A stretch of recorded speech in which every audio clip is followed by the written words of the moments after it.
আজকে আমাদের আলোচনার বিষয় হবে ত্রিভুজের বহিস্থ কোণ এবং অন্তস্থ কোণ বিষয়। আগে আমরা জেনে নিই যে ত্রিভুজের বহিস্থ কোণ কি আর অন্তস্থ কোণ কি।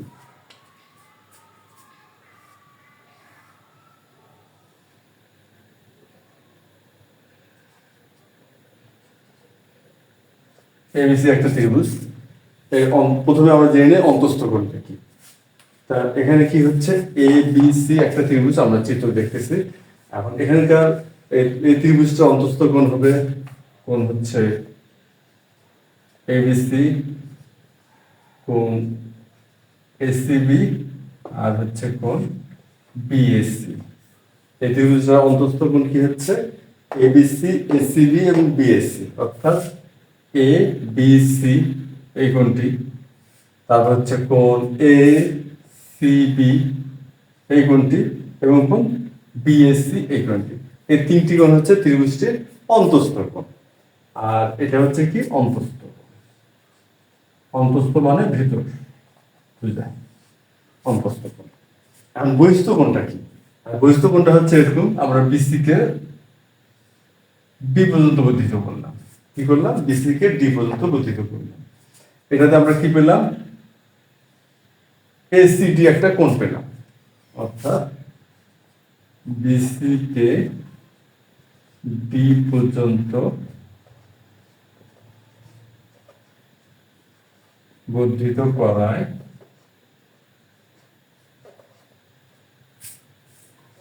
কোণ এসিডি উৎপন্ন হলো।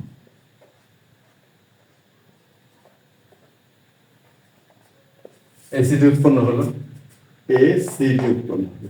এই এসিডি হচ্ছে বহিস্থ কোণ। এসিডি হচ্ছে বহিস্থ কোণ।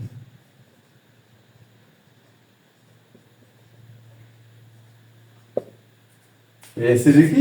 বহিস্থ কোণ। এখন আমরা দেখি, আমরা যদি এই বাহুটাকে বর্ধিত করি, সাপোজ ই পর্যন্ত বর্ধিত করলাম, কি করলাম? সিবি কে ই পর্যন্ত বর্ধিত করলাম। এটাতে কোণ উৎপন্ন হলো এ বিই, এ বিই, এই কোণটাও বহিস্থ কোণ। এমন হতে পারে সি এ, এটাকে বর্ধিত করলাম সাপোজ এফ পর্যন্ত, তাহলে কি হচ্ছে? এফ এ বি, এই যে কোণটা উৎপন্ন হলো, এই কোণটা বহিস্থ কোণ। এখান থেকে বহিস্থ কোণের ধারণাটা কি পাওয়া যায়? যে বহিস্থ কোণ হচ্ছে, বহিস্থ কোণের ধারণাটা আমরা কি পাবো? এখন আমরা একটু ভাবলে ধরে নিতে পারতেছি যে বহিস্থ কোণের ধারণাটা কি পাওয়া গেল। অর্থাৎ কোন ত্রিভুজের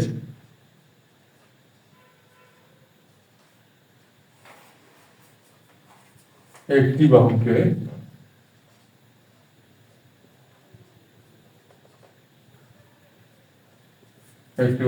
বর্ধিত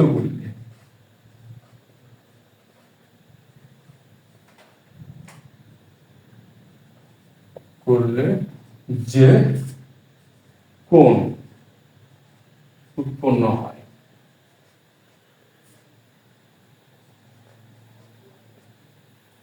তাই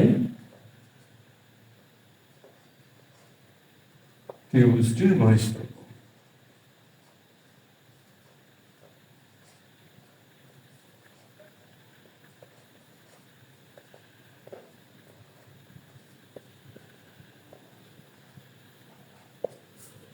কি হচ্ছে?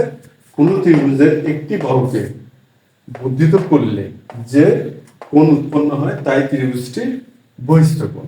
এই হচ্ছে আমাদের বহিস্থ কোণের ধারণা। হ্যাঁ, অন্তস্থ কোণ হচ্ছে ত্রিভুজের অভ্যন্তরস্থ বা ভিতরে যে কোণ তিনটি থাকে, সেটা হচ্ছে অন্তস্থ কোণ। তাহলে তো এখন আমরা বহিস্থ কোণ এবং অন্তস্থ কোণ এই ধারণাটা পেলাম। এখন যে বিষয়টা আছে যে বহিস্থ কোণ এবং অন্তস্থ কোণের মধ্যে সম্পর্কটা কি, বহিস্থ কোণ এবং অন্তস্থ কোণের সম্পর্ক। এখন আমরা একটু দেখি যে এই যে বহিস্থ কোণটা, অর্থাৎ যদি এরকম হয়,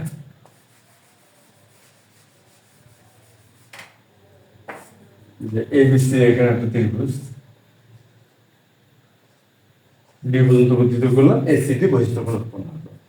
এখন এই যে এসিডি যে কোণটা, তার সন্নিহিত যে কোণটা আছে এসিবি, অর্থাৎ এসিডি কোণের সন্নিহিত হচ্ছে এসিবি, এই কোণটাকে আমরা অর্থাৎ কোণটাকে এসিডি এর সন্নিহিত অন্তস্থ করব। কি বলবো? সন্নিহিত অন্তস্থ।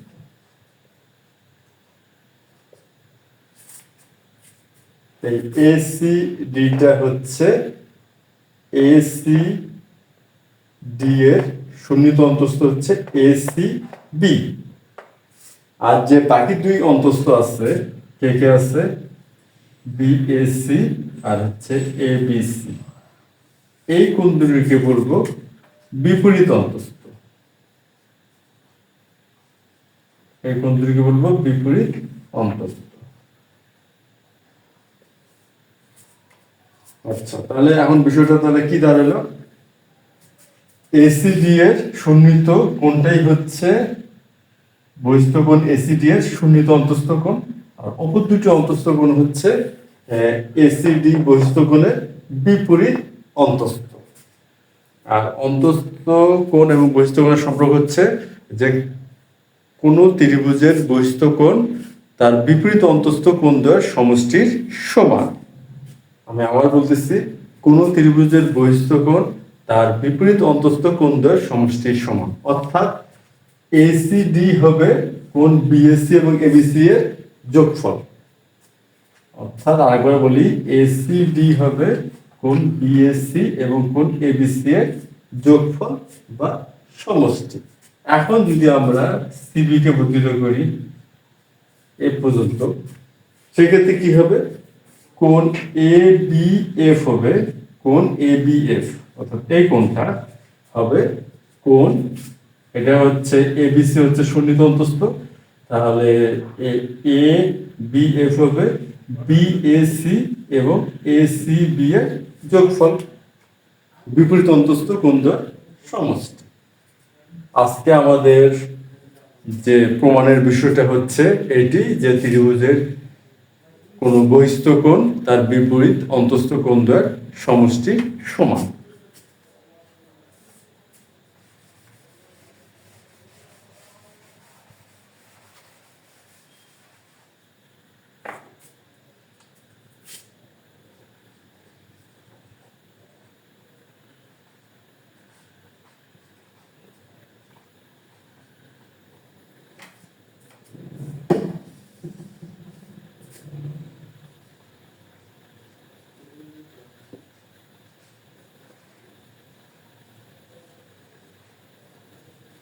কোন ত্রিভুজের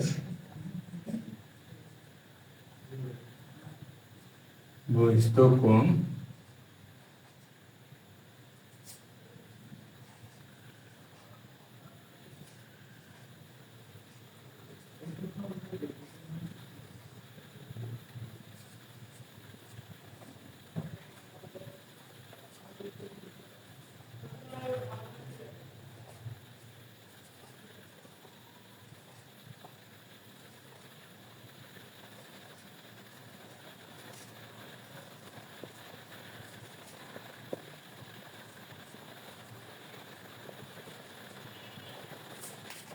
কোন ত্রিভুজের বহিস্থ কোণ তার বিপরীত অন্তস্থ কোণ দ্বয়ের সমষ্টি সমান।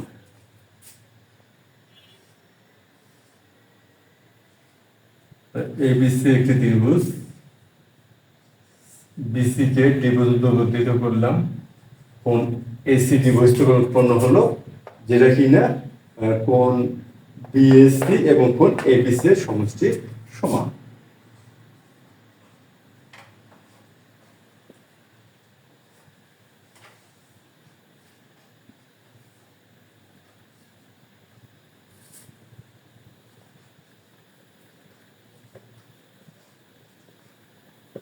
মনে করি এসি একটি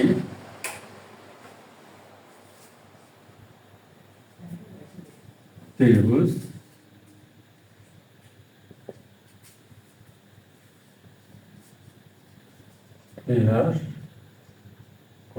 এসিডি একটি বহিস্থ কোণ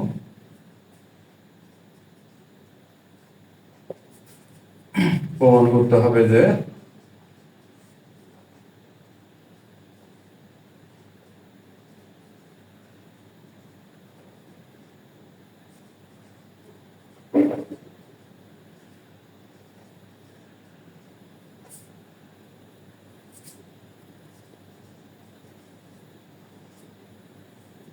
কোণ করতে হবে যে এসিডি ইকুয়াল হচ্ছে কোণ বিএসি যোগ এবিসি, বিএসি যোগ এবিসি আমরা কি বিপরীত অন্তস্থ কোণ দ্বয়ের সমষ্টির সমান। হচ্ছে প্রমাণ।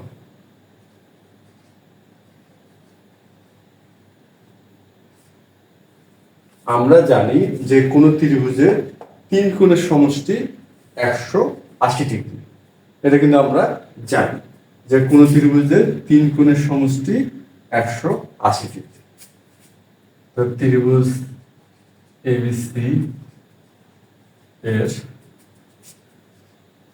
কোণ এবিসি যোগ কোণ বিএসি যোগ কোণ এসিবি সমান সমান 180 ডিগ্রি, এটা আমরা জানি।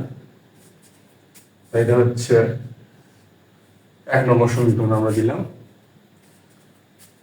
আবার এখন আমরা এখানে দেখি বিসিডি, এই যে কোণটি বিসিডি এটা হচ্ছে এক সরল কোণ। আবার কোণ বিসিডি সমান সমান হচ্ছে এক সরল কোণ।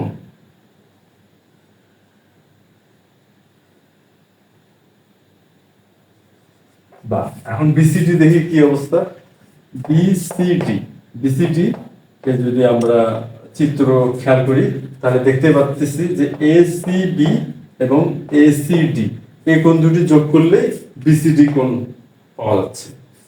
অর্থাৎ বিসিডি হচ্ছে কোণ এসিবি এবং এসিডি এর যোগফল।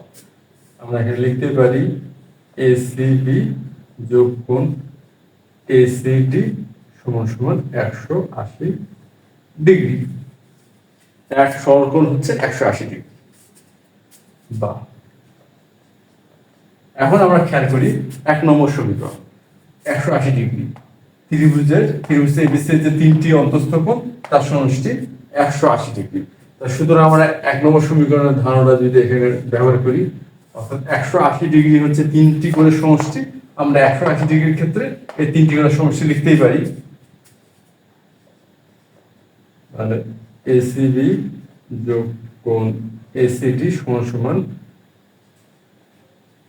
কোণ এবিসি যোগ বিএসসি যোগ কোণ এসিবি।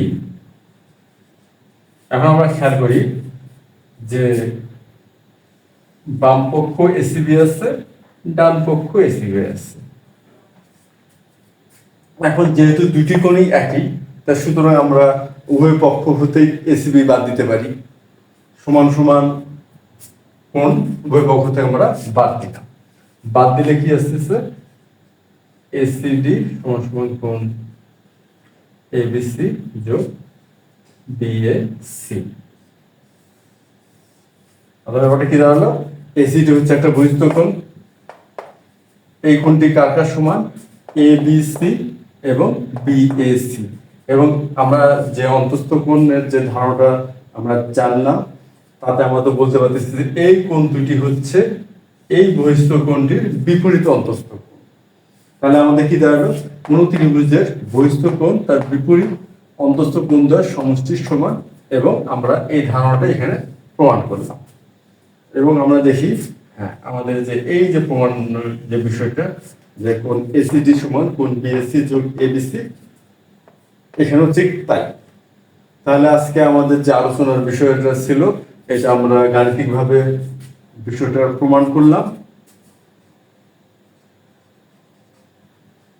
এবং এর সাথে অন্তস্থ কোণ এবং বহিস্থ কোণের ধারণা এবং সন্নিহিত অন্তস্থ কোণ কি, মানে কোন বহিস্থ কোণের সাপেক্ষে কোন কোনটি সুন্নিত অন্তস্থ হয় আর কোন দুটি কোণ বিপরীত অন্তস্থ হয় সেই ধারণাটাও শিখলাম।